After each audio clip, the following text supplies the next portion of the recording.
Bom dia, graça e paz. Louvado seja o nome do Senhor por esse dia.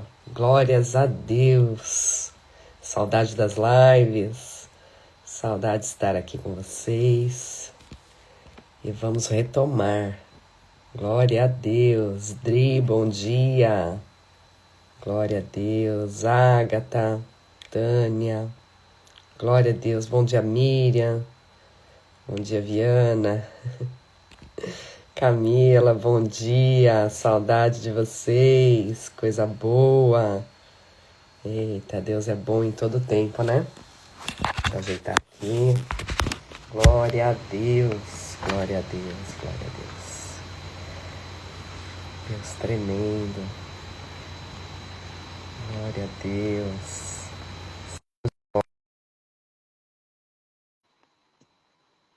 Glória a Deus. Eita, glória. Bom dia, povo abençoado de Jesus. Bom dia, pastor. Glória a Deus. Glória a Deus. Saudade desse povo aí, né? Saudade. Saudade, mas foram dias de muito trabalho, né? Foi necessário. A pausa foi providencial. Verdade. Dias intensos.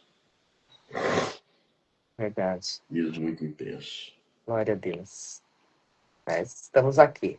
Estamos aqui. Glória a Deus. E não vamos perder tempo, né, pastor? Não vamos perder tempo. Não vamos perder tempo. Já temos muito a fazer. Glória a Deus. Aleluia.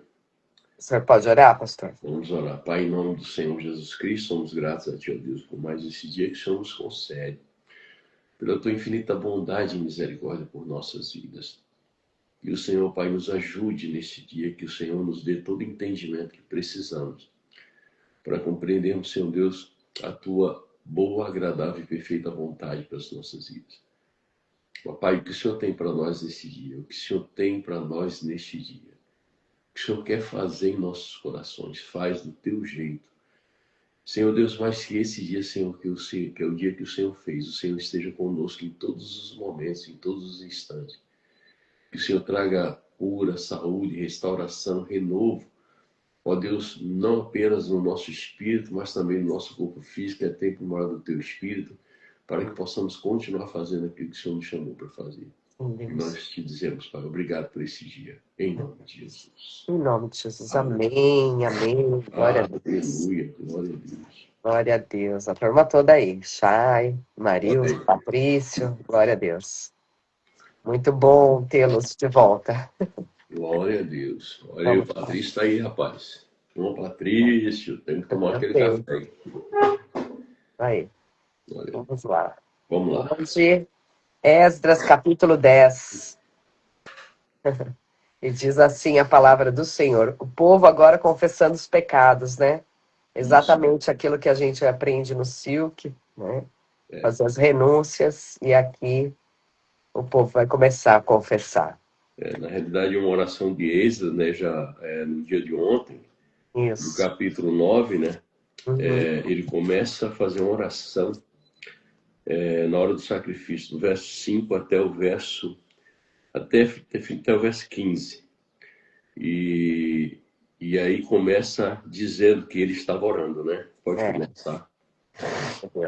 Enquanto Esdras orava e fazia essa confissão, chorando e com o rosto no chão diante do templo do Senhor, uma grande multidão de israelitas, homens, mulheres e crianças, se reuniu e chorou amargamente com ele.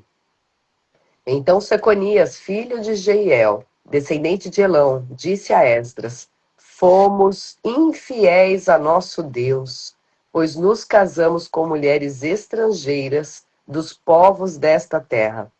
Apesar disso, há esperança para Israel.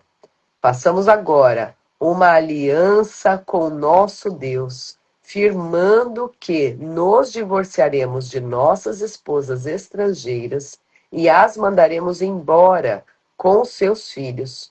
Seguiremos seu conselho e o conselho dos outros que tremem diante dos mandamentos de nosso Deus. Que tudo seja feito de acordo com a lei de Deus. Levante-se, pois é seu dever nos dizer como corrigir esta situação. Nós o apoiaremos, portanto, seja forte e faça o que tem que ser feito. Eita. Então Esdras se levantou e exigiu que os líderes dos sacerdotes, os levitas e todo o povo de Israel jurassem que fariam o que Seconias tinha dito. E todos fizeram um juramento solene. Em seguida, Esdras se retirou de diante do templo de Deus e foi à sala de Joanã, filho de Eliasibe. Não bebeu nem comeu nada enquanto esteve ali, pois ainda lamentava a infidelidade dos exilados que haviam regressado. Depois disso, foi feita uma proclamação por todo Judá e Jerusalém, para que todos os que vieram do exílio se reunissem em Jerusalém. Aqueles que não viessem em 3 dias perderiam todas as suas propriedades e seriam expulsos da comunidade dos exilados, conforme a decisão dos líderes e das autoridades. Dentro de 3 dias, todo o povo de Judá e de Benjamim havia se reunido em Jerusalém. A reunião aconteceu no dia 19 de dezembro e todo o povo estava sentado na praça diante do templo de Deus. Tremiam por causa da seriedade do assunto e porque chovia. Então o sacerdote Esdras se levantou e disse: Vocês agiram de modo infiel, aumentaram a culpa de Israel a se casarem com mulheres estrangeiras. Agora, confessem seu pecado ao Senhor, o Deus de seus antepassados, e façam o que agrada a ele. Separem-se do povo da terra e dessas mulheres estrangeiras. Toda a comunidade respondeu em alta voz: Você tem razão, faremos o que disse. No entanto, não é algo que possa ser feito em 1 dia ou 2, pois há muitos de nós envolvidos neste grande pecado. E agora é a estação das chuvas, portanto, não podemos ficar aqui fora por muito mais tempo. Que nossos líderes decidam por toda a comunidade. Todo aquele que tiver uma esposa estrangeira virá num dia marcado, acompanhado das autoridades e dos juízes de sua cidade, para que a ira ardente de nosso Deus a esse respeito seja afastada de nós. Os únicos que se opuseram à proposta foram Jonatas, filho de Azael, e Jazeías, filho de Tikvá, apoiados por Mesulão e pelo levita Sabetai. Foi esse, portanto, o plano que seguiam. Esdras escolheu líderes para representarem suas famílias e designou cada representante por nome. No dia 29 de dezembro, os líderes se reuniram para tratar da questão. Assim, em 27 de março, o primeiro dia do novo ano, haviam terminado de resolver todos os casos de homens que tinham se casado com mulheres estrangeiras. Desculpa. Os sacerdotes que se casaram com mulheres estrangeiras foram da família de Jesua, filho de Jeozadaque, e de seus irmãos, Maacéias, Eliezer, Jaribe e Gedalias. Assumiram o compromisso de divorciar-se de suas esposas e cada um ofereceu um carneiro como sacrifício por causa de sua culpa. Da família de Imer, Anani e Zebadias. Da família de Arim, Maacéias, Elias, Semaías, Jeiel e Uzias. Da família de Passur, Elioenai, Maacéias, Ismael, Natanael, Josadabe e Elasa. Os levitas culpados desse pecado foram Josadabe, Simei, Quelaías, também chamado Quelita, Petaías, Judá e Eliezer. O cantor culpado desse pecado foi Eliasibe. Os porteiros culpados desse pecado foram Salum, Telém e Uri. Os outros israelitas culpados desse pecado foram da família de Parós, Ramias, Gesias, Malquias, Mianim, Eleazar, Malquias e Benaia. Da família de Elão, Matanias, Zacarias, Jeiel, Abdi, Jeremote, Izabade e Aziza. Da família de Bebai, Joanã, Ananias, Zabai e Atlai. Da família de Bani, Mesulão, Maluque, Adaías, Jazube, Seal e Jeremote. Da família de Paate Moabe, Adna, Quelau, Benaia, Maacéias, Matanias, Bezaleel, Binui e Manassés.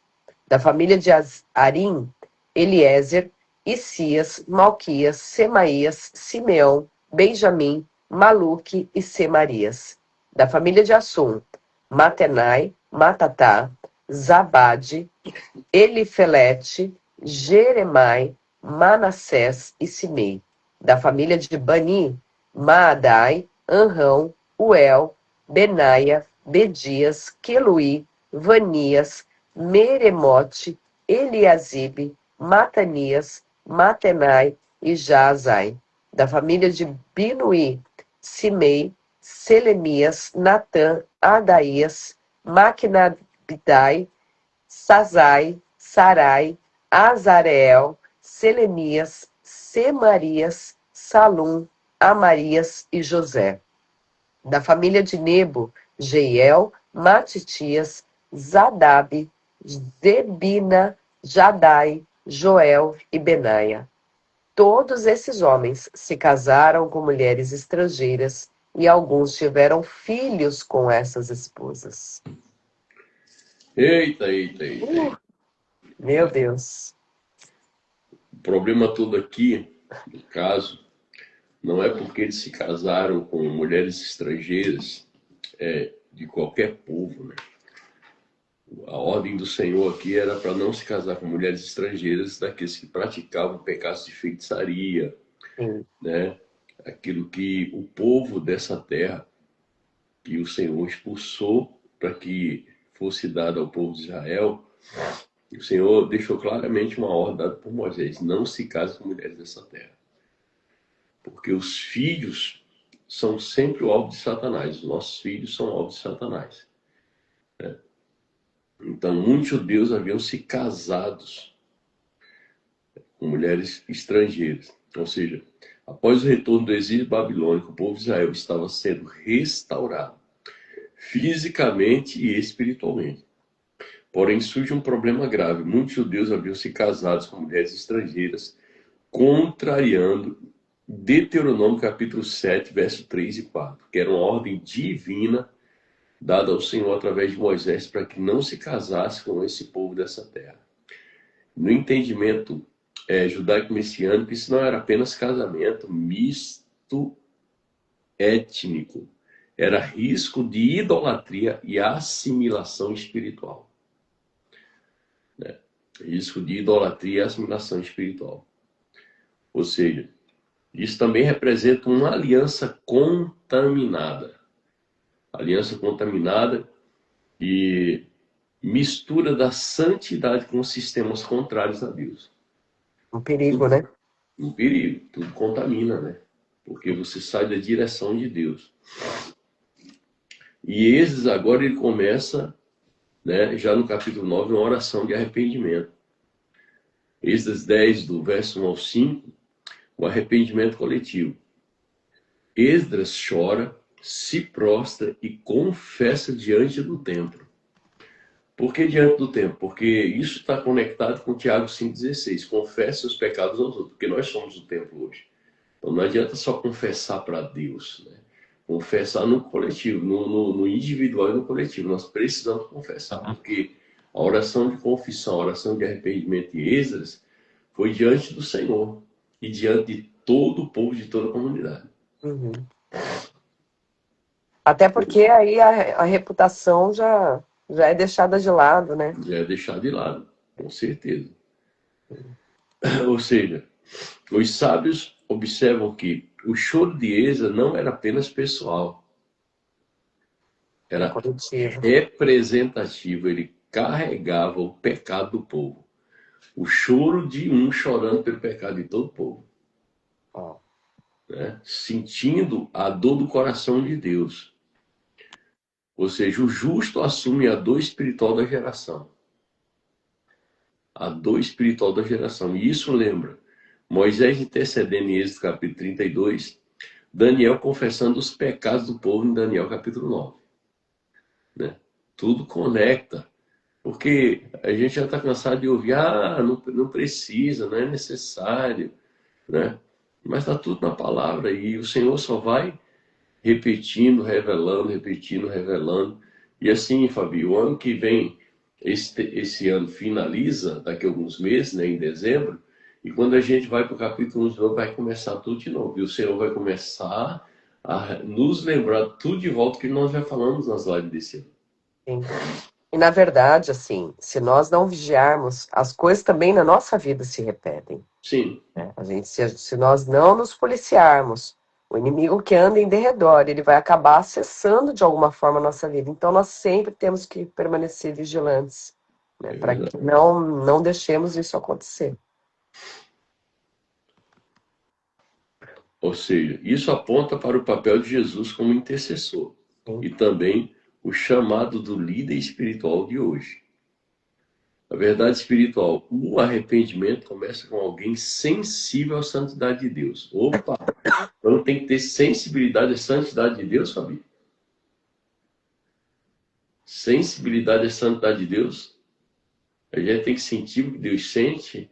Realmente, às vezes, o Espírito Santo vem nos constranger e colocar dentro do nosso coração, começa a nos mostrar a dor que está no coração de Deus, porque, infelizmente, no meio de uma comunidade de santos, nem todos, todos vão errar em algum momento e vão pecar e vão transgredir os princípios da palavra, e aquele que está mais atento espiritualmente, não é porque não tem pecado ou porque é mais santo que o outro, não, mas que está mais atento, mais alinhado, com mais discernimento, ele vai olhar e vai ver o caos, vai ver a cena, vai ver a situação, e ele vai ter que se prostrar diante do Senhor e dizer, Senhor, Esdras fez isso, e eu preciso fazer isso também. Daniel fez isso, Neemias fez isso. Foi incomodar o coração do Senhor, pedindo perdão pelo pecado do povo. Até porque nós somos um só corpo em Cristo. Né? Quando alguém transgride um princípio da palavra de Deus, todo o corpo é prejudicado, todo o corpo vai sentir dor, todo o corpo vai sentir desconforto. Né? Quando um líder peca, todo o povo acaba sendo atingido. Né? Acaba sendo atingido. Mas a maioria das igrejas hoje em dia entende que pelo fato de ter aceitado Jesus, né, ter se convertido, já está tudo bem, não precisa, né? Não tem a necessidade. Aí onde entra o engano, né? Exato. Aí entra o engano, porque a gente fica prisioneiro de um engano. Ou seja, agora Esdras, ele propõe uma aliança. Ou seja, através de Secanias, né? Secanias propõe. Façamos uma aliança com o nosso Deus. Né? Façamos uma aliança. Na realidade, não precisava fazer aliança com Deus se não tivesse obedecido. Né? Uhum. A aliança agora vai ter que ser restaurada porque foi quebrada a aliança, foi desobedecido um princípio. Né? Segundo a tradição interpretativa, Secanias representa o remanescente fiel. Mesmo em meio ao erro coletivo, Deus levanta vozes de correção. Opa! Mesmo em meio ao erro coletivo, Deus vai levantar uma voz de correção. E glória a Deus por isso, né? E glória a Deus por isso, porque assim, a gente não gosta de ser confrontado, né, família? Não. Ninguém gosta. Mas a voz de correção do Senhor, né, vai trazer uma voz de comando que vai confrontar a minha comodidade, o meu conforto. Porque eu fiz uma escolha de fazer uma aliança com uma mulher estrangeira, ou seja, o que é a mulher estrangeira hoje dentro do contexto cristão, dentro disso que nós estamos aplicando aqui pela palavra? É o ser fariseu dentro da igreja, é o ser saduceu, né, dentro da igreja, é realmente ser uma pessoa completamente dominada por uma ideologia errada contrária aos princípios da palavra de Deus. E às vezes o cara está dentro da igreja, né? E ele quer incluir dentro daquilo que é santo, aquilo que não é permitido. E começa a dizer que não tem nada a ver, que não tem problema, e quer fazer concessões. Só que o povo reconhece que ainda há esperança. Há esperança para Israel acerca disso. Mesmo em queda espiritual, o arrependimento, só o arrependimento restaura o destino. Então não é só contar uma história, não é só Não, reconhecer o pecado. não é só reconhecer o pecado e contar uma história. É. O arrependimento genuíno vai restaurar o destino. Porque quantas vezes a gente está conversando com pessoas e atendendo pessoas, a pessoa está contando uma história, mas você não vê arrependimento no olhar, não vê uma lágrima, não vê a pessoa sentindo uma dor por aquilo que ela causou em desobediência a Deus na sua família, para a vida da esposa, do marido, dos filhos, né? Às vezes até do pai e da mãe para desonra. Então são muitas coisas. Então o arrependimento não é só contar a história. Ó, vida, ó céus, aconteceu isso, isso e isso, e eu fiz isso e isso por causa disso, disso. Aí começa a se justificar e não se arrepender. Ah, mas eu pequei porque fizeram isso comigo. Ah, mas eu errei porque, né? Não, isso é justificativa. Deus não age nesse tipo de justificativa. Deus quer ver um coração arrependido. Até porque quando Davi foi confrontado por Deus através do profeta Natan, o Senhor usou o profeta e disse assim: esse cara é você. Você é merecedor de morte. E daí o cara, ele desmonta, cai na real e chora diante de Deus. E ainda fica vários dias pedindo misericórdia para que Deus não mate a criança. Mas a consequência do pecado, Deus é misericordioso? É. Deus perdoou Davi. Mas ele retirou a consequência? Não retirou a consequência. Né? E aqui a gente vê, desculpa, pastor, te cortar. Aqui no comecinho mesmo, a gente já é o primeiro ponto, né? Esdras orava e fazia essa confissão chorando e com o rosto no chão diante do templo do Senhor. Uma grande multidão de israelitas, homens, mulheres e crianças se reuniu e chorou amargamente. E ainda assim, tem gente que chega a contar. O que acontece? A pessoa fica tão focada na questão de resolver o problema que ela está vivendo, que ela ouve que é necessário, sim, reconhecer o pecado, confessar uns aos outros, ela entende como que é o processo. E ela quer passar pelo processo, mas como que para cumprir um ritual, como se aquilo fosse ser um passe de mágica, e não é assim. É necessário, sim, existir arrependimento. E tem gente que chega a chorar, pastor, mas o arrependimento não existe. Não existe. Então, o que acontece? Se eventualmente estiver acontecendo com alguém aqui que está ouvindo a nossa voz, né, o que nós temos dito, se você percebeu que parece que não existiu arrependimento, ore a Deus. Peça para que o Espírito Santo gere esse arrependimento, porque quem nos convence e nos constrange é o Espírito Santo. Então, ore ao Senhor até que esse arrependimento seja gerado. Eu teve uma determinada situação que eu, de imediato, antes mesmo de ir para o Silk, eu já tinha identificado que tinha uma situação, mas eu não sabia enxergar o que era. Passado o Silk, eu enxerguei qual que era o erro, qual que era o problema, mas falar que existia arrependimento, não existia. Não existia. Então, assim, eu fiz a parte da confissão, mas sabe quando parece que não mudou? Teve algo ainda que não encaixava? E eu continuei buscando ao Senhor. Falei, Pai, não é possível, alguma coisa está errada, me mostra, tal. Até que veio o arrependimento.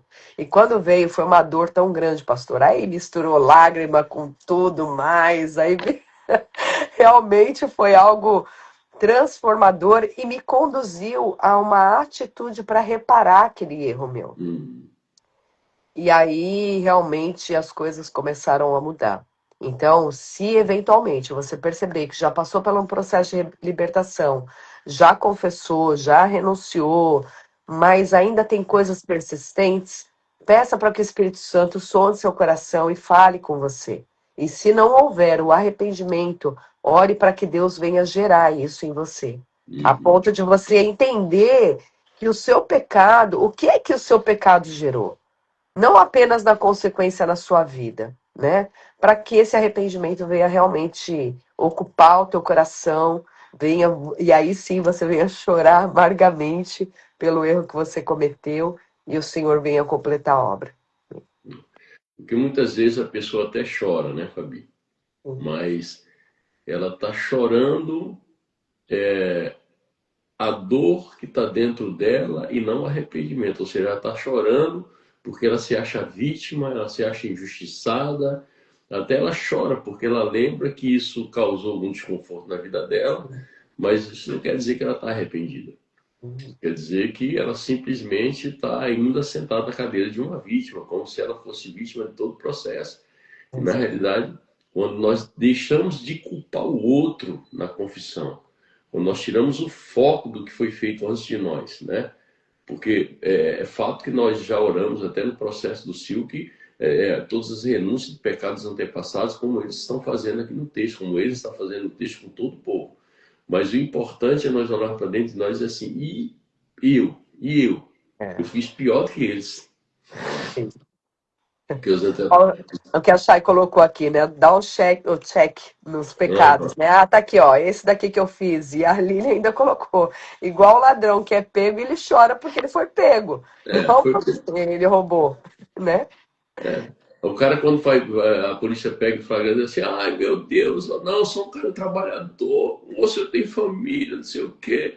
Era só porque eu tava com fome que eu fui roubar. O cara dá um monte de desculpa, né? Inventa um monte de história para querer ser, para que a culpa dele seja absolvida, aquela culpa, ou ele, não, mas fez errado, errado foi, acabou. Não tem ficar procurando quem é o culpado. O culpado sou eu. O culpado sou eu, Jesus. Eu sou o culpado.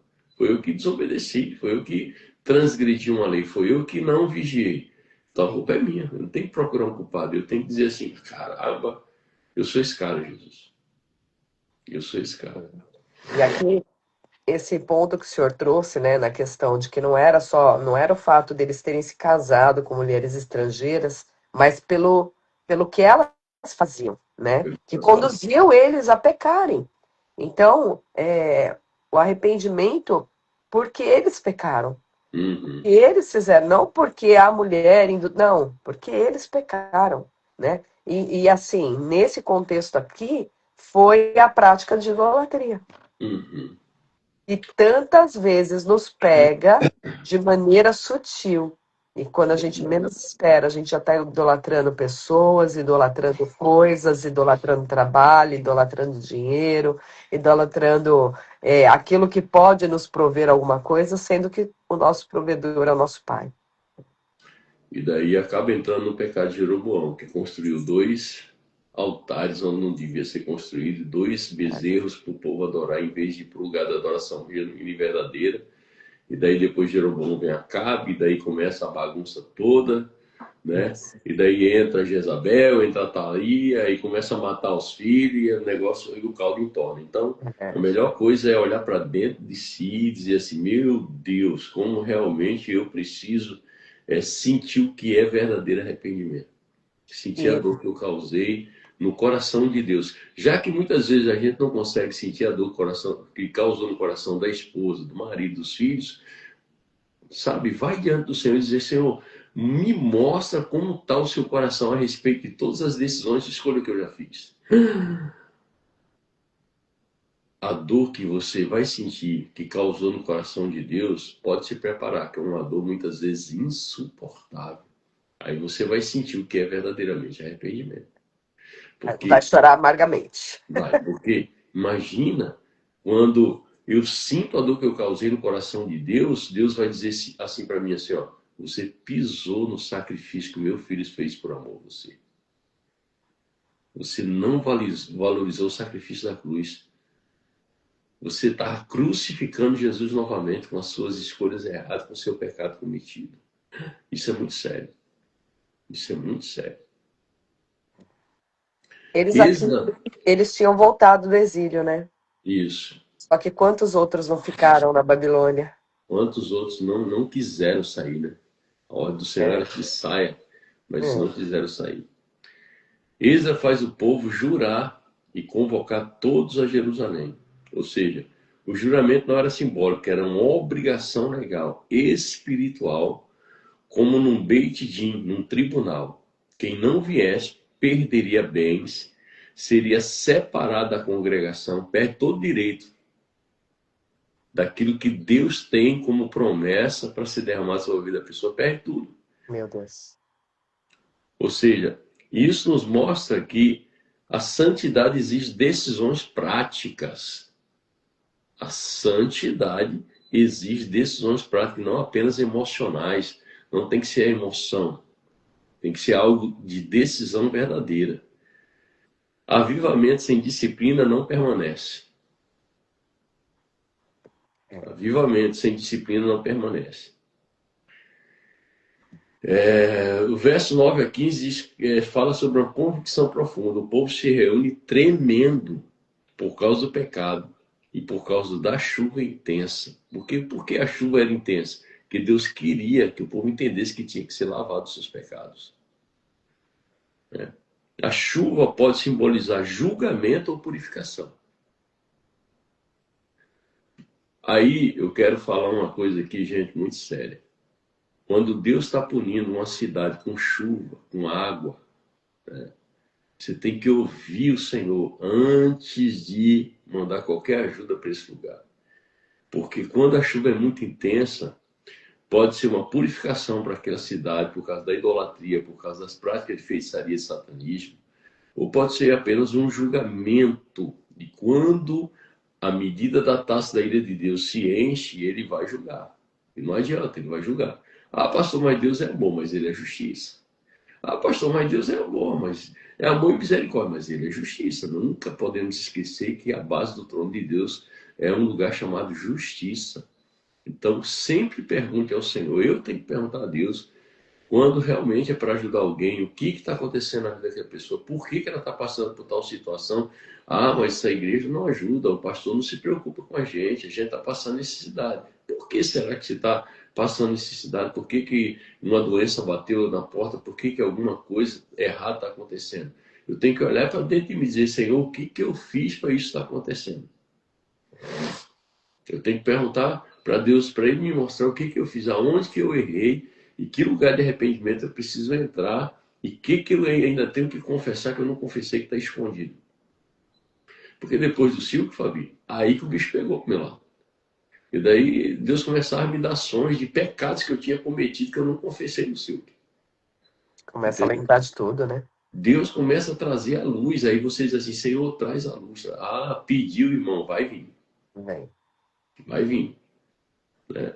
Ou seja, os sábios sugerem a situação externa refletir o estado interno do povo. Aquilo que está acontecendo aqui fora está refletindo aquilo que eu ainda não alinhei, não confessei diante do Senhor.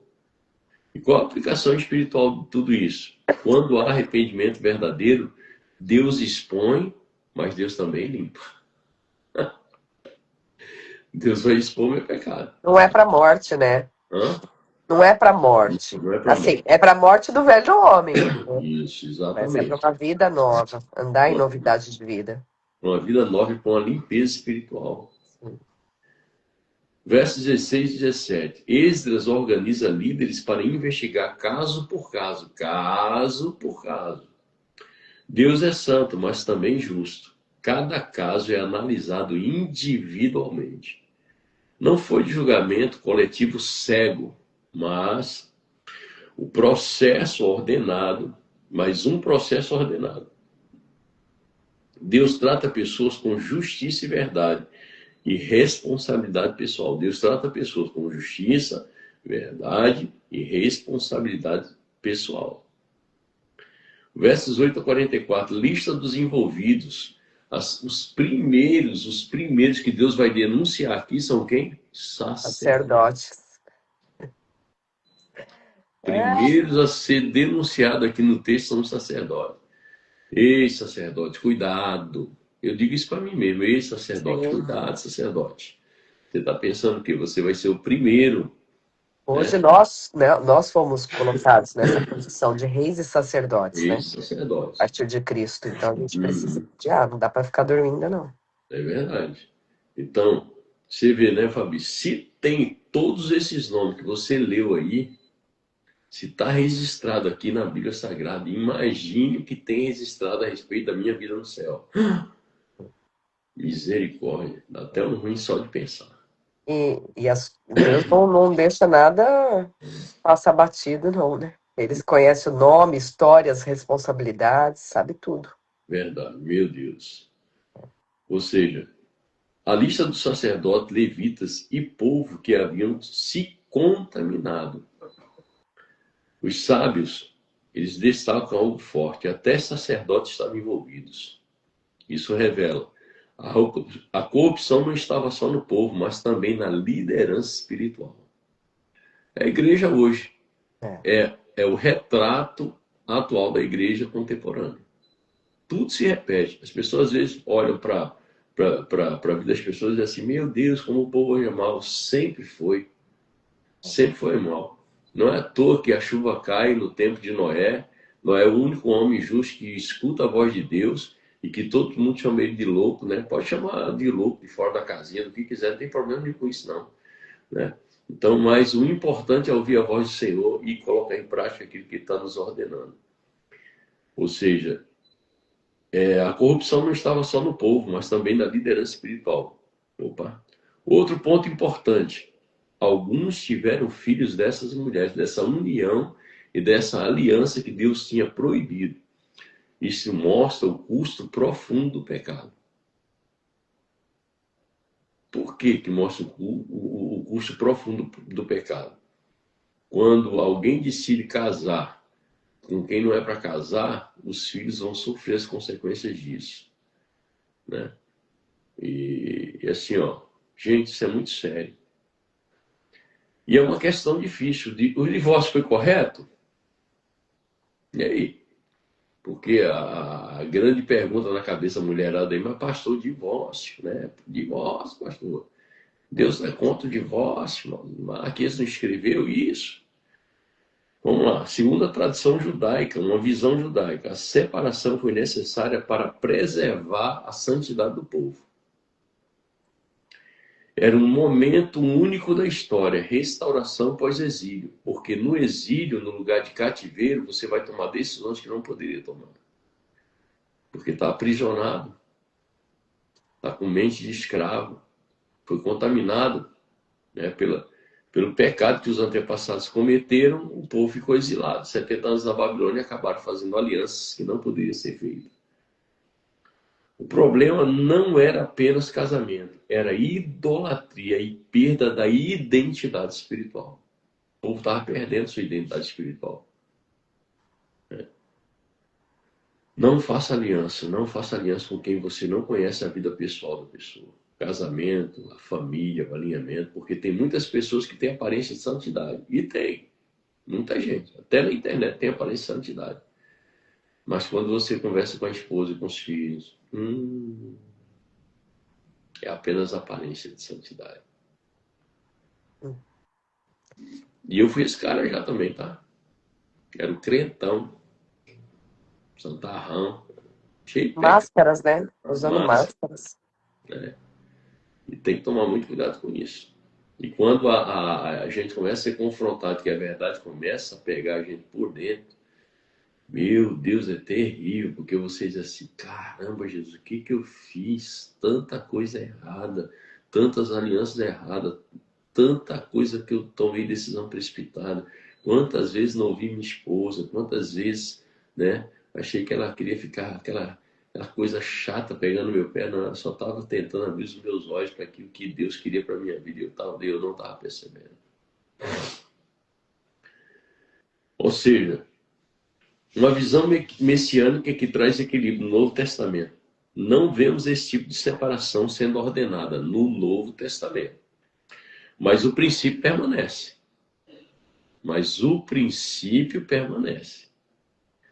Não misturar aliança com idolatria espiritual. 2 Coríntios capítulo 6, versículo 10, fala sobre isso. Né? 2 Coríntios 6, 10.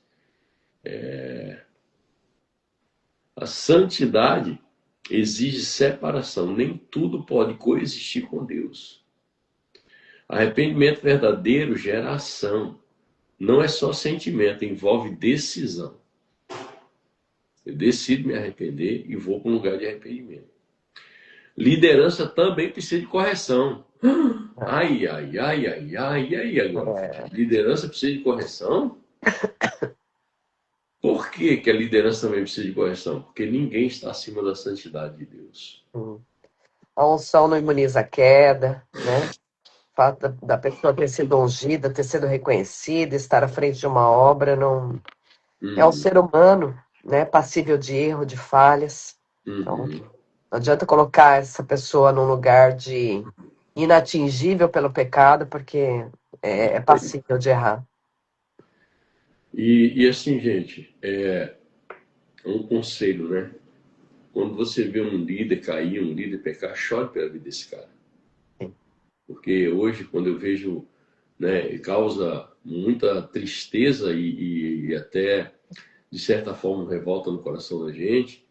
Mas assim, ó, porque quando um líder peca, um líder cai, um líder faz uma aliança errada e acaba saindo do propósito que o Senhor estabeleceu, a gente precisa entender que está atingindo o reino, mas que também é uma pessoa que precisa de misericórdia e que a gente precisa da nossa oração para que o Espírito Santo coloque arrependimento no coração dele.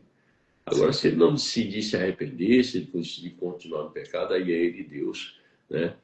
Você não pode tocar num líder dizendo assim, o pastor, mas você pode dizer assim, o fulano de tal. Não o que É a foi pessoa, derramado não o sobre ele. título, né?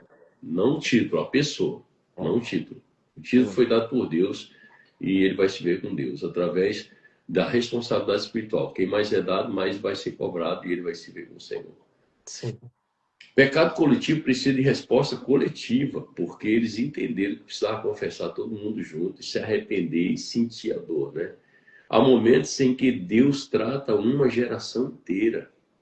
Há momentos que Deus pune uma cidade inteira. Quantas enchentes o Rio Grande do Sul está passando aí nos últimos anos? Ué, será que isso não tem um sinal? Será que a gente é tão ignorante que vê que Deus está querendo trazer arrependimento naquele estado, naquelas cidades, no coração daquele povo? Quanto mais dureza no nosso coração, mais consequências virão, não adianta, né? Há momentos em que Deus trata uma geração inteira. Existe esperança após o erro? Há esperança para Israel e há esperança para todos, lá no versículo 2. E qual a conexão profética de tudo isso? Esdras 10 aponta para algo maior. A restauração da noiva pura. A restauração de uma igreja pura. Eis aí veio o noivo, diz o amigo do noivo, né? Mas nós precisamos restaurar a noiva. Todas as 10 noivas estavam dormindo. Só 5 tinham azeite de reserva e 5 não tinham. Quando o amigo do noivo grita, eis vem o noivo, todas despertaram. O Senhor está despertando uma noiva nesses dias.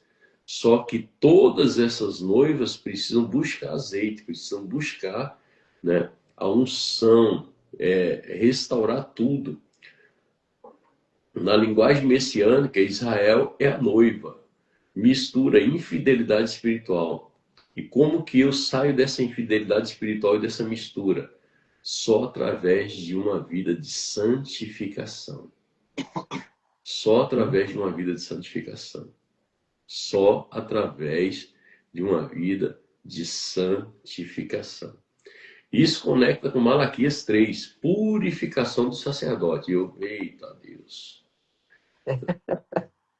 Eu preciso fazer, preciso uma hora, Fabi, fazer uma live só sobre Malaquias. Pegar os 4 capítulos de Malaquias e discorrer para o povo entender o que é o profeta Malaquias e por que o Senhor quer purificar primeiro o sacerdote. Porque não tem como purificar uma noiva sem primeiro purificar a liderança. A liderança tem que purificar. E quando o líder não aceita a purificação, Deus prepara e leva. Agora, para onde? Aí que é o perigo. Né? Apocalipse capítulo 19, noiva preparada. Apocalipse capítulo 19 é uma noiva preparada, depois de sair da Babilônia. Sim. Em Apocalipse 18, Deus manda sair da Babilônia para poder ir para a preparação. É. Né? Perguntas espirituais. Existe alguma mistura na sua vida, na minha vida? Ai, ai, ai, ai, ai. Hum, Você está tolerando algo que Deus quer purificar? Ai, ai, ai. Você está tolerando algum pecado, alguma tentação, né? Que Deus quer purificar e você não quer abrir mão daquilo que Deus está te pedindo? Você tem coragem de tomar decisões difíceis para atingir um nível maior de santidade? E tem coisa que é difícil, né? Tomar decisão. Tem coisa que é difícil tomar decisão, mas é necessário. Não dá para continuar flertando com o pecado, com aquilo que vai trazer, que vai roubar a nossa santidade, a nossa vida espiritual com o Senhor. E às vezes o pecado nem é nosso, né? Mas a gente, por estar no meio, está sendo conivente com o pecado. Isso. Cumplicidade de pecado. Então tem que tomar muito Cumplicidade de cuidado. pecado é pecado, né? Traz as mesmas consequências. Não É. são consequências diferentes, né? E ingenuidade não é pecado também, não? Também é pecado. Não é não? É, A gente tem que estar atento, né? tem que estar atento a todo É instante. cúmplice, né? É ser ingênuo é ser cúmplice, Sim. né? A Bíblia diz que nós temos que ser simples como as Como pombas, pompas, mas prudentes como as serpentes. Não dá para ficar dormindo. prudentes como as serpentes. Tem que estar atento, não adianta, não dá para baixar a guarda. Exato. Aleluia. Tem algumas frases aqui, eu vou ler rapidamente antes de nós Pode irmos para programar. 1 Coríntios. Fala assim, ó. Muitas vezes sofremos pelas consequências do pecado, mas não pelo pecado em si. O arrependimento genuíno nasce quando nosso coração se entristece por ter ofendido a Deus. O arrependimento verdadeiro não apenas teme as consequências, ele Uhum, lamenta o distanciamento de Deus. uhum, Nem toda escolha errada pode ser resolvida apenas com boas intenções. uhum. Às vezes, a restauração exige coragem para mudar os caminhos. Isso aí. A santidade frequentemente exige uma conduta de coragem em desfazer aquilo que a desobediência construiu. Meu Deus, meu Deus, meu Deus. É preciso coragem, Uhum. mas é possível. Vamos lá. Deus não trabalha com multidões anônimas, ele conhece cada coração individualmente. Olha aí, ó. Aquilo que passa despercebido pelos homens continua registrado diante dos olhos de Deus. Eita Jesus, tenha misericórdia de mim. É É isso muito aí. sério Que isso. venhamos nos posicionar, né? Nos arrepender de forma genuína, ter coragem para adotar condutas, as condutas que forem necessárias, que demonstram esse arrependimento, que refletem esse arrependimento e viver em santidade, para glorificar o nome do nosso Pai. Eu me lembro que uma vez chegaram para mim e para a pastora Sara e falaram assim: Meu Deus, vocês não param em igreja nenhuma, né? Vocês vivem pulando de galho em galho. Eu falei: Rapaz, se eu tiver que pular de galho em galho até chegar no céu, eu vou pular. Agora, a partir do momento que eu estiver dentro de um lugar, dentro de um sistema religioso, dentro de uma igreja, dentro de uma comunidade de fé, que o Senhor mostrar alguma coisa errada para mim, ou o Senhor mandar sair, eu saio na mesma hora. Não tem problema nenhum com isso. Até porque quando Deus permite essas coisas acontecer e Ele começa a nos mostrar algo que Ele quer nos guardar, Ele quer proteger, Ele só quer nos proteger. Entende? Só nos proteger. Então, quando Deus me manda sair da Babilônia, né? Quando Deus me manda sair da Babilônia, essa Babilônia é um sistema que corrompe os bons costumes, é um sistema que corrompe a santidade. É um sistema que começa a fazer concessões com aquilo que nós não podemos permitir entrar no nosso coração, na nossa vida. O pastor José Pimentel de Carvalho foi muitos anos presidente da Assembleia de Deus aqui na cidade de Curitiba. Ele contava no púlpito da igreja. Ele tinha um amigo na juventude dele, ele era carioca, né? Então ele tinha um amigo jovem, e eles sempre iam para a igreja juntos. E para chegar na igreja, acho que ele passava, não sei como é que é o nome daquele lugar, Cinelândia, Ceilândia, um negócio aí, um lugar que tem no Rio de Janeiro que é um ponto de prostituição, né? Onde as prostitutas ficaram na rua, assediando os homens que passavam. E um dia ele chegou para esse amigo e falou assim, ó, eu não vou mais passar por ali. Se você quiser ir para a igreja comigo, nós vamos dar a volta no quarteirão lá embaixo. E o amigo dele falou para ele assim, mas é muito longe, nós vamos andar praticamente o dobro do que a gente anda. Ele falou assim, a decisão é sua, eu já tomei a minha. A decisão é sua, eu já tomei a minha. Eu vou dar a volta. É se apartar da aparência do mal, né? Exatamente. Ele Não falou é assim, ficar ali sob o risco iminente. a primeira vez eu dei a volta num quarteirão gigante e quando eu cheguei lá do outro lado, meu amigo estava me esperando. A segunda vez, ele estava me esperando. A terceira vez, ele ficou no meio do caminho, nunca mais eu encontrei ele. Nossa, meu Deus. Né? Às vezes a gente reclama porque é um pouquinho mais longe, um pouquinho mais cansativo, né? Meu Deus, eu vou ter que fazer um esforço muito maior do que aquilo que eu tenho feito. Eu já ministrei algumas vezes em algumas igrejas, até na nossa comunidade de fé, eu disse assim, ó, cara, Jesus não tinha carro. Hum. Jesus não tinha um travesseiro gostoso e uma caminha confortável para se deitar. Jesus, a única vez que ele andou montado no jumentinho quando ele estava indo para a crucificação, estava chegando a hora dele. Né? Jesus não tinha nem sequer onde repousar a cabeça, ele não tinha. Ele não tinha nada disso. Jesus não tinha problema nenhum de sair de uma cidade para outra, de um povoado para outro, caminhando com os discípulos, às vezes o dia inteiro debaixo do sol escaldante, para cumprir o propósito dele. E hoje, a igreja de hoje, Fabiana, tem tanto conforto, tem tudo, a gente tem tudo. Cara, às vezes eu me sinto um milionário diante de tanta bondade do Senhor, né? E é extraordinário o que Deus faz na nossa vida. E às vezes eu fico olhando, dizendo assim, Jesus, eu não tenho direito nenhum de reclamar de nada. Eu não tenho esse direito de reclamar de nada. O Senhor foi humilhado, cuspido, apanhou no meu lugar, foi para a cruz que era minha, e viveu uma vida simples. Abandonou todo o luxo no céu, todas as ruas de ouro, pisar em ouro, a glória de Deus, abandonou tudo por amor a nós. Nós reclamamos tanto, né? Por tão pouco. Qualquer coisa a gente tá abrindo a boca. Ai meu Deus, ai meu Deus, ai meu Deus, nada. A nossa oração e a nossa reflexão tem que se olhar para dentro de nós e dizer assim, Senhor, aonde eu ainda estou errando? Ainda eu estou errando aonde que eu não estou vivendo o que o Senhor tem para minha vida? Pedir para o Fabiana, Pai por favor. revelar, né? Revelar aquilo que está errado ainda. Uhum. É. É isso aí. Vamos para Coríntios, pastor? Vamos para Coríntios. Vamos lá. 1 Coríntios, capítulo 6, dos versos 1 a 20. Agora as ações judiciais contra os irmãos. Olha aí. Vamos Ai, ai. lá. Quando algum de vocês tem um desentendimento com outro irmão, como se atreve a recorrer a um tribunal e pedir que injustos decidam a questão, em vez de levá-la ao povo santo? Hum.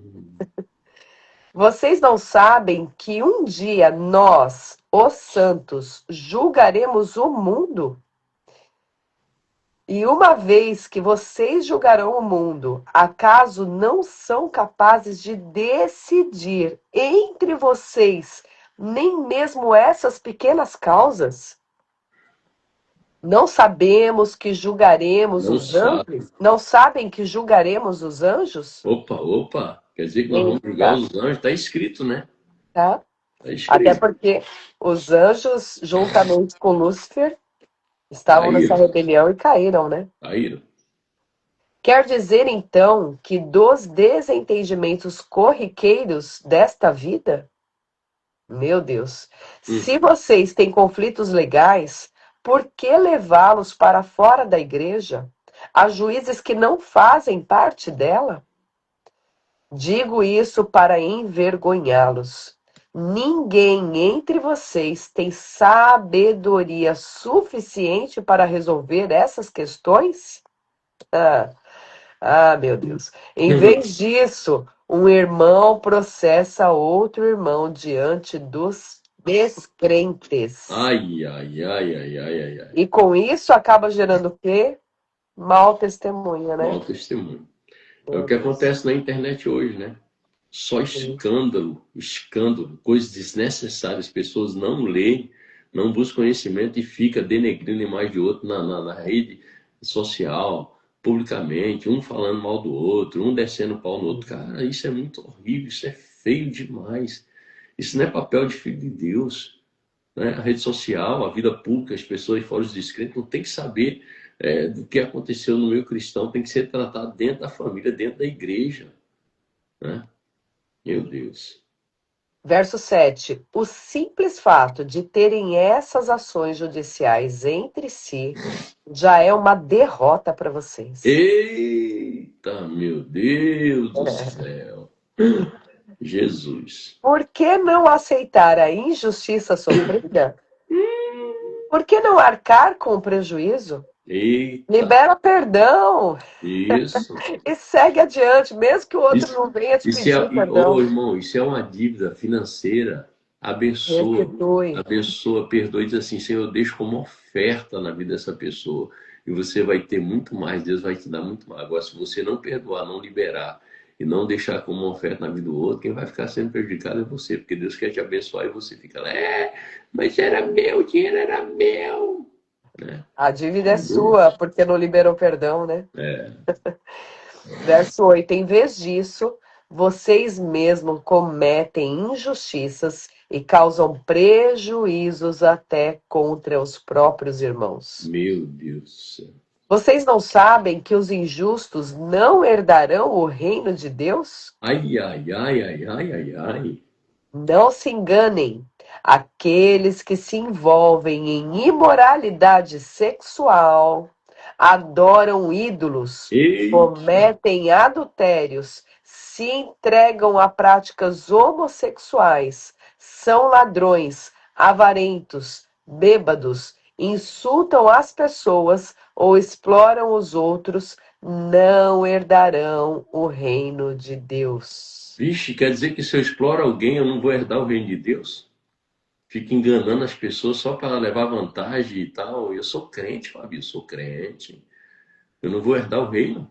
É muito sério, né? Meu Deus do céu, Jesus de Nazaré, misericórdia. Alguns de vocês eram assim, mas foram purificados e santificados, declarados justos diante de Deus, no nome do Senhor Jesus Cristo e pelo Espírito do nosso Deus. Tudo me é permitido, mas nem tudo convém. Tudo me é permitido, mas não devo me tornar escravo de nada. Eita, Os alimentos foram feitos para o estômago e o estômago para os alimentos. É verdade, mas um dia Deus acabará com os dois. Vocês, contudo, não podem dizer que nosso corpo foi feito para a imoralidade sexual. Ele foi feito para o Senhor, foi feito para quem? para o Senhor. Meu Deus do céu. E o relacionamento que o Senhor tem conosco inclui nosso corpo. Então, até na hora do ato sexual, Deus está presente ali entre o casal. Sim, Oh, exatamente. Jesus. Até porque nós somos o templo dele, né? Sim. E muitos veem isso como, ai, não, o corpo tem que ser santo, não pode, né? Tem Hum. gente que se abstém, né, Uhum, de constituir matrimônio, uhum. achando que a purificação ali, a castidade vai levar ela a Deus. E Isso aí. aí muitos com isso acabam pecando de É. outras Aí não formas. quer casar, não quer ter uma vida conjugal e vai se masturbar, vai ver É, pornografia, vai, né? Aí o que que adianta? Vai perder o direito de entrar no reino, do sim. mesmo jeito. Verso 14. Portanto, Deus nos ressuscitará dos mortos por seu poder. assim como ressuscitou o Senhor. Vocês não sabem que seu corpo é, na realidade, membro de Cristo? Ai, Jesus. Acaso um homem deve tomar seu corpo, que faz parte de Cristo, e uni-lo a uma prostituta? De Jesus. maneira nenhuma.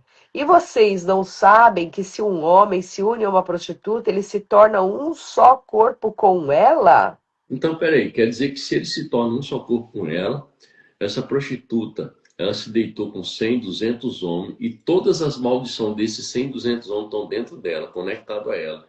E quando um filho de Deus se deita com ela, pega todas as Contaminou. maldições, contamina tudo. Ixi, Jesus amado. Pois as escrituras dizem, os dois se tornam um só. As ligações de alma, que são tão necessárias ser desfeitas, né? Desligadas as almas. Mas a pessoa que se une ao Senhor tem com ele uma união de espírito. Aleluia. Fujam da imoralidade sexual. Nenhum outro pecado afeta o corpo como esse. Voltei.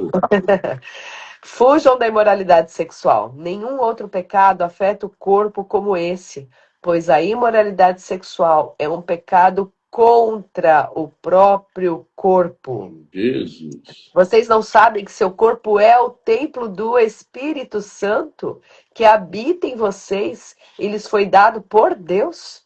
Vocês não pertencem a si mesmos, pois foram comprados por alto preço. Portanto, honrem a Deus com o seu corpo.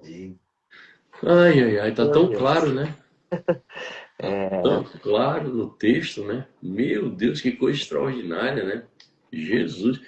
Você sabe, Fabi, que isso me conectou com o texto de ontem de Romanos 12, 2, né? Romanos 12, 1, né? Que a nossa adoração tem que ser o nosso corpo entregue a Deus como um sacrifício vivo, santo, do tipo que Deus considera agradável, do tipo que Deus considera agradável. Como é que o Senhor tem se agradado da minha vida, da minha adoração? Porque o meu corpo não me pertence mais, é dele. É. Ah, pastor, mas o meu corpo é da minha esposa, do meu marido. Claro, cabeção. Claro. Mas o Senhor sabe, e assim, nós precisamos entender que agora o meu corpo e também o corpo da minha esposa é membro do corpo de Cristo. Que Faz sério. parte do corpo de Cristo. Então, quando eu cometo imoralidade sexual, eu estou pecando contra o corpo de Cristo. E não é só quando comete, né, pastor? Porque às Não, sim. vezes a pessoa está Quando fazendo isso deseja, quando em pensa. pensamento. Uhum. E Deus conhece os pensamentos e as intenções do coração e leva em consideração de maneira como se ato consumado fosse. Meu Deus, que sério, né? Então, precisa de vigilância constante. Não é de Eita, qualquer maneira. a comunidade de Corinto vivia em um ambiente pagão, moralmente corrompido, judicialmente influenciado por tribunais gentios. Paulo corrige duas áreas. Primeira área, disputa entre irmãos, e segunda área, imoralidade sexual. No pensamento judaico, isso envolve dois pilares: justiça, mishpat, e santidade, kedushá. 1 Coríntios capítulo 6, do verso 1 ao 8, julgar entre irmãos. Algum de vós e a juízo perante os injustos? Ou seja, no judaísmo, disputas devem ser envolvidas no Beit Din, no tribunal rabínico. Isso tem que ser resolvido com a liderança espiritual e não fora disso. E os sábios, ao comentar textos da palavra sobre juízes, Êxodo 21 até o capítulo 23 enfatiza: levar causa a tribunais gentios é desonrar a autoridade de Deus. Meu Deus. Levar causas a tribunais gentios é desonrar a autoridade de Deus. Precisa levar o Senhor, né? Tem que levar o Senhor Eu me e lembrei. resolver entre nós. Sim. É isso que ele está dizendo. É. Eu me lembrei da situação do rei Asa, né? Uhum, Esteve doente e primeiro ele buscou os médicos, ao invés de buscar primeiro ao Senhor. Se uhum, nós temos conflitos entre irmãos, primeiro devemos apresentar ao Senhor. Temos que uhum. tentar resolver aqui mesmo, entre nós, do que levar aos Sim, tribunais. sim. Senão vai estar envergonhando, né? A É. causa de Cristo. A Bíblia diz que é mister que vem os escândalos, mas ai de que, por quem vinha esses escândalos. Os escândalos vão acontecer, mais cedo ou mais tarde vão acontecer. Mas se eu sou culpado de causar escândalo, ai, ai, ai, Ai, ai, ai. né? Ou seja, quem conhece a Deus deve julgar segundo Deus, não segundo sistemas seculares. Deve julgar segundo Deus. A Bíblia me dá a permissão de julgar, tá? De julgar, de chamar a pessoa, conversar com ela. Né? No último ciclo aconteceu uma situação que eu tive que chamar uma pessoa e conversar com ela, eu e ela sozinha, dizer assim, cara, o que você fez foi errado. Você tem alguma coisa contra mim, vem e fala direto para mim, né? Então a gente sempre, né, Fabi, a gente diz, ó, pastor, você fez, cuidado, pastor, pastor, pastor, né? E às vezes a gente não tá, Fabi, olha né? aí. Às vezes a gente não tá vendo que a gente está cometendo um erro e às vezes a gente está tendo essa ingenuidade é pecado, né? Porque a gente, porque assim, ó, uma coisa que eu falei na mensagem de ontem à noite, a gente tem que ter um coração de criança, mas a gente não pode ser imaturo. Menino, imaturo. Criança, sim, criança é pureza. Agora, imaturidade e ingenuidade é pecado. Né? Pureza não é ingenuidade. Sim. Ou seja, a igreja deveria funcionar como uma comunidade com discernimento espiritual. Os santos vão julgar o mundo e até os anjos. Né? Ou seja, justos participarão do juízo de Deus, está escrito lá em Daniel, capítulo 7, versículo 22. E os justos participarão do juízo de Deus. E os sábios comentam, Daniel, o domínio será dado aos santos do Altíssimo. Se formos chamados para julgar coisas eternas, se formos chamados para julgar coisas eternas, como não conseguiremos resolver coisas simples? Ai, Jesus. E assim, pastor, nem toda discussão precisa ser vencida, né? Sim, nem toda discussão precisa ser vencida. Às vezes a gente se cala, a gente Abandona vai. o caso, encerra a Sim, questão, põe um ponto final, né? Acabou. né? E às vezes, quando você está conversando e o Senhor te leva a confrontar alguém, não é afrontar, é confrontar em amor.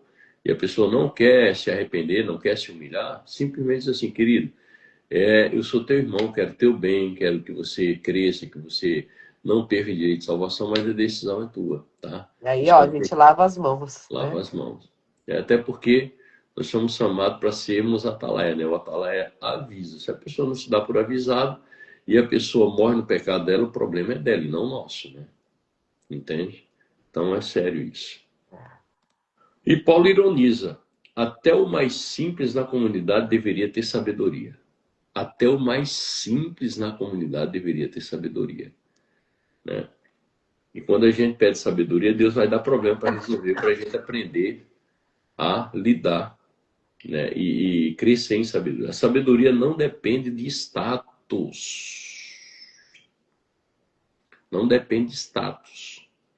Eu sou isso, eu sou aquilo, sou aquilo outro, eu tenho mais dinheiro que o outro, eu sou CEO de uma empresa, eu sou papapá, PPP, não depende de status. Eu sou o pastorzão, eu sou o apóstolo, não depende de status. Sabedoria é para quem busca, né? E mergulha no conhecimento da palavra de Deus e no discernimento espiritual. Irmão vai a juízo contra irmão. Princípio judaico. Isso é chamado de profanar o nome de Deus. Quando eu vou num tribunal comum contra um outro irmão, quando eu não chamo, porque qual é o conselho da palavra? Se um irmão pecou contra ti, chama ele, só você e ele. Se ele não te ouvir, chama duas ou três testemunhas. Se ele não ouvir, tem Leva testemunha. para a congregação, né? Aí leva para a congregação. Esse é o conselho, né? Mas Se ele não quiser se arrepender, aí é problema dele com Deus. Você fez a tua parte. Né? Ou seja, porque senão a gente vai profanar o nome de Deus, levar disputas públicas, envergonha a fé e testemunha contra Deus.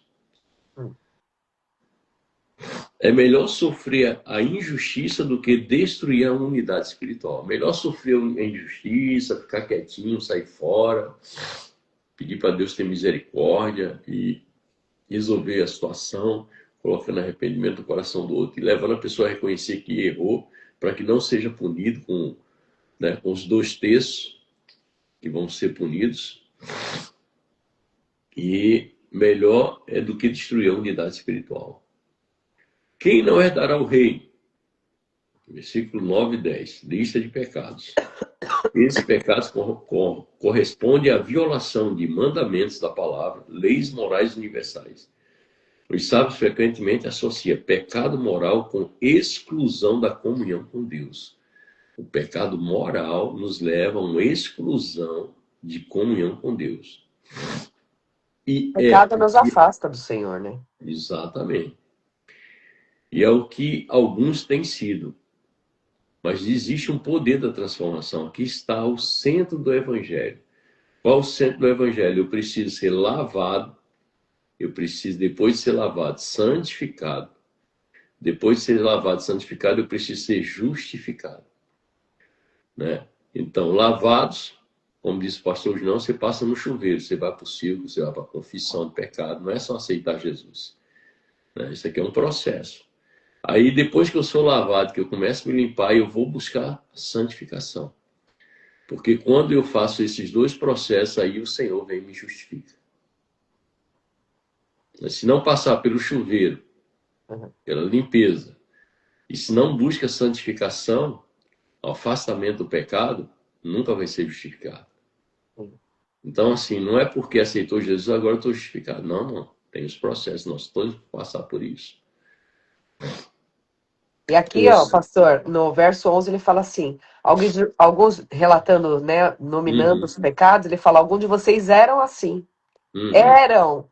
Não são mais. Isso. Então, assim, é lavar, purificar e abandonar o pecado. E abandonar o pecado, para entrar no processo de justificação. No hebraico espiritual, é purificação, é tahor, kadosh, santificação. E tzadik, justificação. Nós precisamos ser justos diante de Deus, justificados. Verdade versus domínio. Tudo me é lícito. A liberdade sem limites é rejeitada por Deus. A liberdade sem limites é rejeitada por Deus. E os sábios ensinam em vários textos: o homem deve dominar seus desejos. O homem tem que dominar os seus desejos. E é aquilo que a gente já falou tantas vezes, né? Se eu não domino a minha terra, eu não domino mais nada. Se eu não governo a mim mesmo, nada eu vou conseguir governar. Nem tudo que é permitido edifica ou convém. Tem coisa que é até permitido, mas não vai edificar. Ou não convém, né? Não convém. Ou não convém. Bom dia, amor.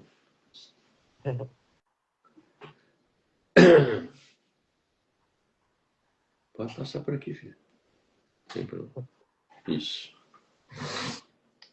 Olha lá. O corpo é instrumento para servir a Deus. O nosso corpo é instrumento para servir a Deus. Não é separado do espiritual. O espiritual e o natural têm que andar junto, né? Ou seja... não, mas eu tô aqui, tô no meu trabalho, não precisa de trazer a santidade para isso, não. Não é? Mas como que vai atingir aquele que não tem santificação? Como que vai atingir? Não, pastor, uma coisa é uma coisa, outra coisa é outra coisa. Não vamos misturar. Não, mas a Bíblia não diz que eu tenho que ser luz, ser sal onde eu estiver? Não tem que provocar sede no outro, tem que ser sal, provocar sede, né? No companheiro de trabalho, na faculdade, nos outros ambientes. Vossos corpos são membros de Cristo. Existe unidade espiritual no corpo coletivo. Os dois se tornarão uma só carne. Ou seja, Gênesis capítulo 2, versículo 24. União física cria realidade espiritual. Dentro do casamento, a união física no casal cria uma realidade espiritual. Sexo não é apenas físico. Opa! É aliança espiritual. É aliança espiritual.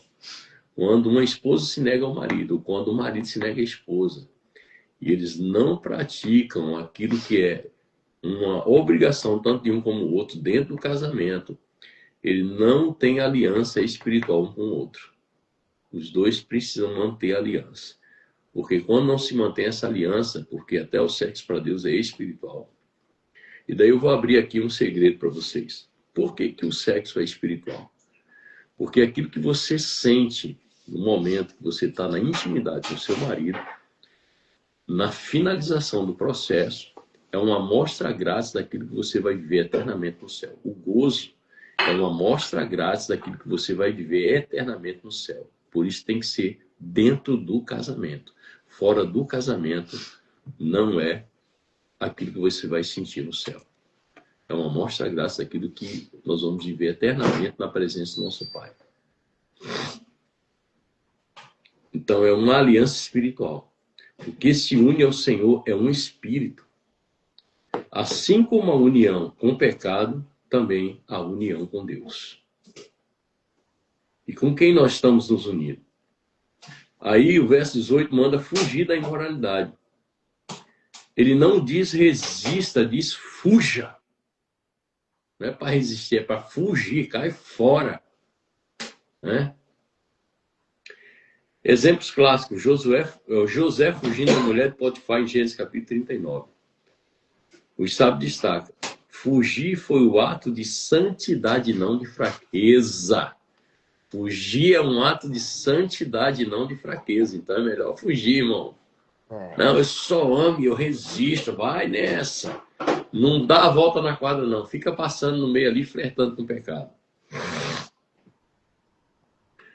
Verso 19. O corpo como templo. O vosso corpo é templo do Espírito Santo. Isso remete ao alto do templo, do Beit Hamidash. Os sábios ensinam, o templo é lugar da presença divina, da Shekinah. Agora, o corpo é o santuário. O nosso corpo é o santuário, santuário, santuário. O santuário. E nós fomos comprados por um preço, lá no verso 20. Fosse comprado por um bom preço. Ou seja, no judaísmo messiânico existe o conceito de redenção. Como resgate de escravos, como resgate do primogênito. Jesus pagou o preço. Nossa vida não nos pertence mais. Eita. Nossa vida não nos pertence mais. E ter a consciência, né, que nós somos morada de Deus. Como é que você vai Morada pecar? de Deus. Como que vai, Morada. né, trazer sujeira para o seu corpo? 1 Coríntios 6 revela dois tribunais. Tribunal humano, onde há disputa, ego e injustiça. Disputa, ego e injustiça. Quando começa a chamar de meu aquilo que é de Deus. Ai, ai, ai. Tribunal de Deus, onde há santidade, redenção e verdade. Princípios finais. Resolva conflitos dentro do povo de Deus. Primeiro princípio. Segundo, valorize a santidade do corpo. Terceiro, entenda o peso espiritual das alianças. Quarto, fuja do pecado, não negocie com ele. E quinto, viva como templo do Espírito Santo. E aí vem uma pergunta, você está julgando com sabedoria espiritual? Está honrando seu corpo como templo? Está vivendo alianças puras diante de Deus?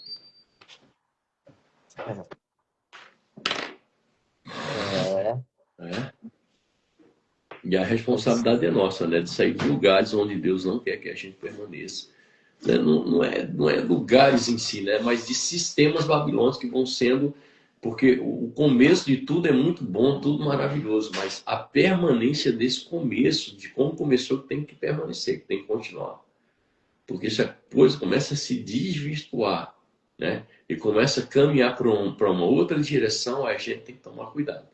O Senhor vai nos alertar e vai nos mostrar. Porque sempre vai existir um remanescente fiel, sempre vão existir 7 joelhos se não se dobrar a Baal, sempre vai existir alguém que o Senhor vai alinhar o coração dele vai dizer, filho, cuidado, filha, cuidado. Né?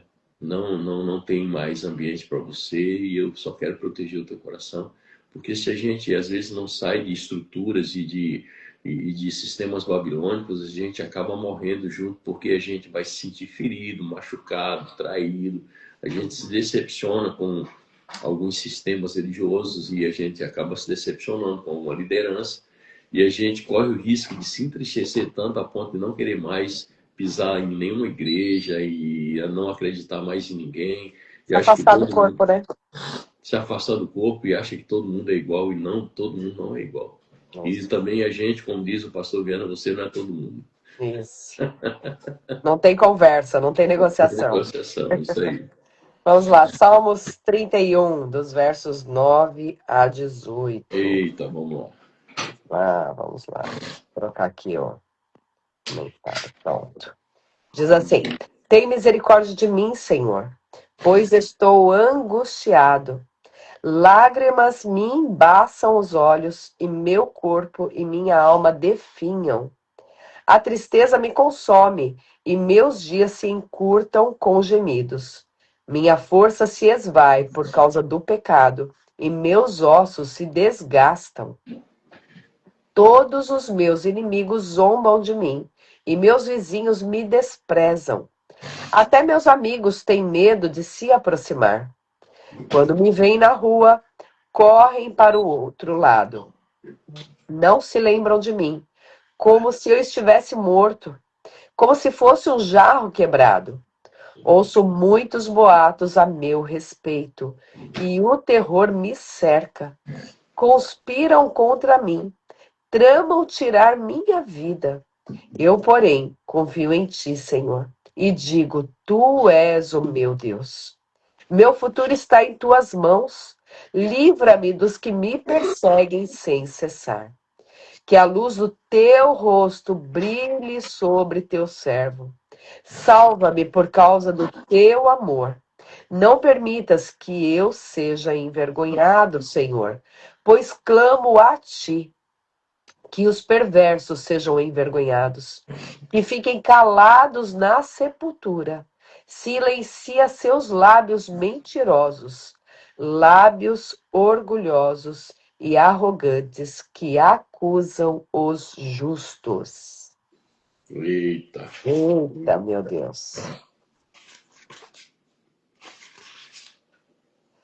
Davi compôs esse salmo ao fugir da cólera de Saul, que o perseguia sem descanso. Embora esse salmo não especifique um episódio em particular, ele é uma alusão a vários instantes em que Davi esteve em perigo mortal nas mãos de Saul. Em certa ocasião, tocando música para acalmar o espírito atribulado de Saul, Davi foi alvo de uma lança arremessada contra ele pelo monarca e escapou por um fio. A perseguição forçou-o a fugir das terras de Israel. O profeta Gad chamou-o para retornar à terra de Israel. Então, uma mensagem divina enviou a Davi na cidade de Keila para salvar seus habitantes dos invasores filisteus. Os habitantes traiçoeiramente denunciaram Davi a Saul e planejaram prender dentro de suas muralhas para impedir sua fuga. O cara vai ajudar e ainda é traído. Divinamente advertido, Davi escapou dessa armadilha e se escondeu no deserto de Zif novamente. Seu paradeiro foi denunciado a Saul, lá em 1 Samuel, dessa vez pelos habitantes do deserto. Em cada um desses episódios, Davi buscou ajuda e refúgio somente em Deus. E em gratidão, ele dedicou esse salmo a Deus que foi o seu Salvador. Aqui tem duas frases, aliás, algumas frases, né? Uhum. Fala assim, ó. Deus não exige que escondamos as nossas dores. Ele nos convida a entregá-las. A fé verdadeira não nega a dor. Ela a apresenta diante de Deus. E confiar em Deus é continuar caminhando, mesmo quando não entendemos caminho. No Eita, Getsemane, Jesus também entregou, né, o seu futuro nas mãos do Pai. eita. Então, ele confiou em Deus mesmo não entendendo o caminho. A confiança em Deus não elimina as tempestades, mas ela impede que essas tempestades destruam a sua fé. Olha aí, ó. Amém. Glória a Deus. Vamos para Provérbios? Vamos. Vamos lá. Provérbios, capítulo 21, verso 3. Diz assim: O Senhor se agrada mais ao fazermos o que é certo e justo do que ao lhe oferecermos sacrifícios. Eita. O Os sacri... Senhor se agrada mais ao fazermos o que é certo e justo do que ao lhe oferecermos sacrifícios. Fazer o que é certo aos olhos do Senhor, gente. Sempre aos olhos do Senhor. E justo. Os sacrifícios não são fins divinamente aceitáveis em si mesmo, como os profetas já enfatizaram, mas um meio de expressar autoabnegação ao Todo-Poderoso. A dedicação a uma vida de caridade e justiça, fazer o que é certo e justo, né? Que ele ordenou nas relações com o homem e Deus. Uma vez que eles são meios, sacrifícios são secundários em importância para os valores espirituais que se supõe que eles expressem. Eles são um caminho indireto para alcançar esses objetivos e, portanto, não podem ser considerados retos, no sentido exposto acima, caracterizando a menor distância para o alcance de um objetivo. Então, tudo que Deus quer na realidade, né, é obediência, fazer o que é certo e justo, porque isso é o verdadeiro sacrifício. O verdadeiro sacrifício está dentro da obediência. Se não há uma obediência, não há um sacrifício verdadeiro.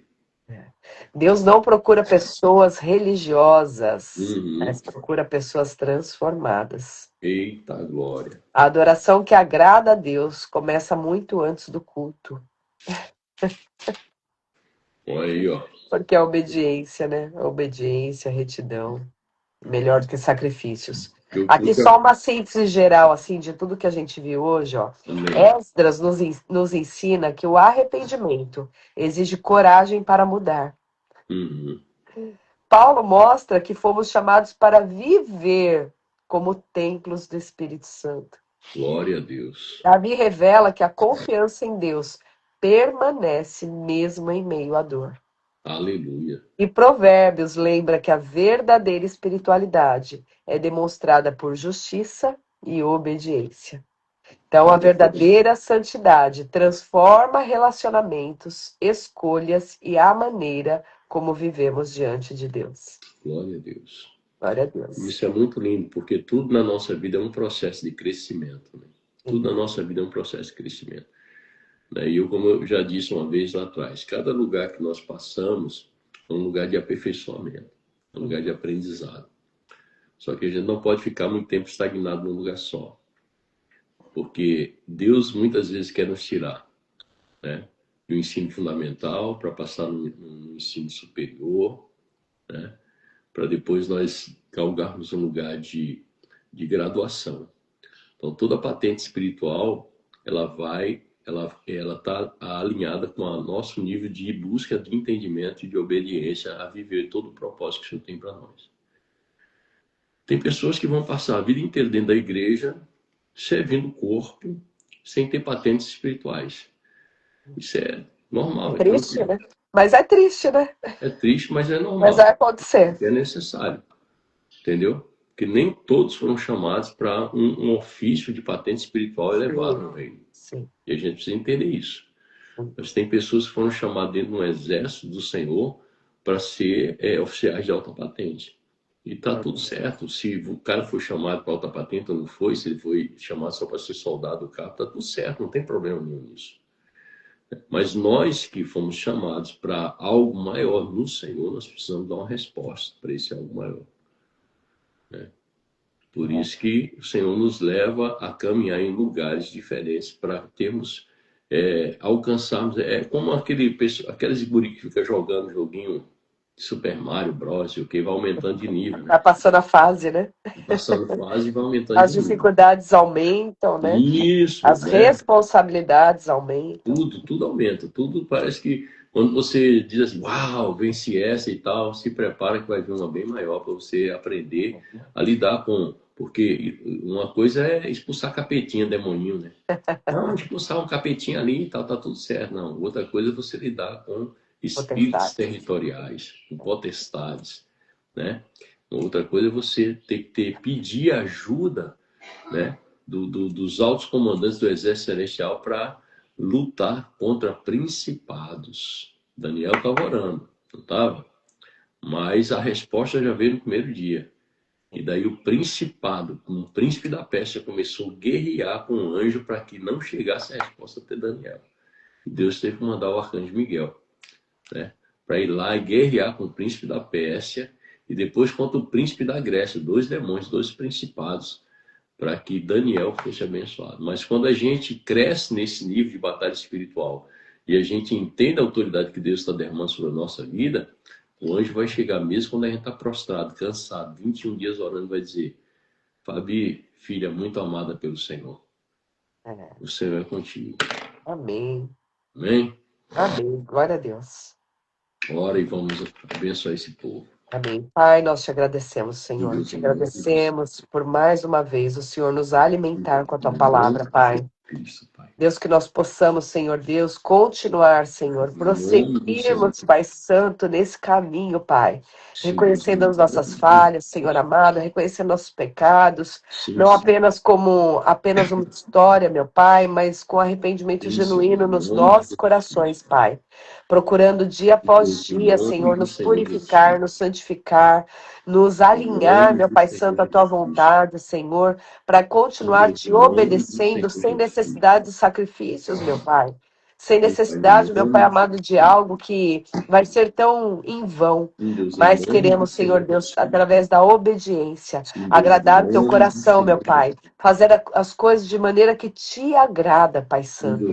Porque importa agradar ao Senhor, meu Pai amado. Nós estamos aqui, Senhor, porque queremos, Pai, te servir, te honrar, te adorar, meu Pai Santo, e viver da maneira que te agrada, Pai. Usa-nos para louvor da tua glória, meu Pai Santo. Que dia após dia a gente possa se alinhar mais e mais a ti, para poder resplandecer, meu Pai, o teu rosto sobre nós, meu Pai Santo, e sermos luz e sal nesta terra, meu Pai amado, para alcançar outras vidas para o teu reino, meu Pai Santo. Faz cumprir a tua vontade, o teu querer. Abençoa cada vida que está aqui, Senhor. Cada vida que vai assistir essa live, meu Pai Santo, seja ministrada pelo teu poder, seja convencida pelo teu Espírito Santo, meu Pai, e seja transformada para louvor da tua glória, Senhor. Dá-nos um dia abençoado na tua presença e que nós possamos continuar te glorificando e nos reforçando o alimento desta manhã, meu Pai, no nosso interior, para que as tuas palavras sejam escritas na tábua do nosso coração, Pai, para que nós não venhamos pecar contra ti, mas venhamos ser, Senhor, obedientes e tementes a ti, meu Pai Santo, é o que te pedimos e crendo te agradecemos em nome de Jesus. Amém e amém. Amém. Glória a Deus. E amanhã, 6h30 da manhã, né, Fabi? Nós estaremos aí novamente. Glória a Deus. Cadê a bênção apostólica? Aleluia. Que o grande amor de Deus, nosso Pai, que a graça do nosso Senhor e Salvador Jesus Cristo, e toda a comunhão, e toda a revelação, toda a santidade do Espírito Santo permaneça no coração de cada um de nós. Amém? Jesus, beijo no coração de todos. Beijo. Até amanhã. Até amanhã. Tchau, tchau. Tchau, tchau.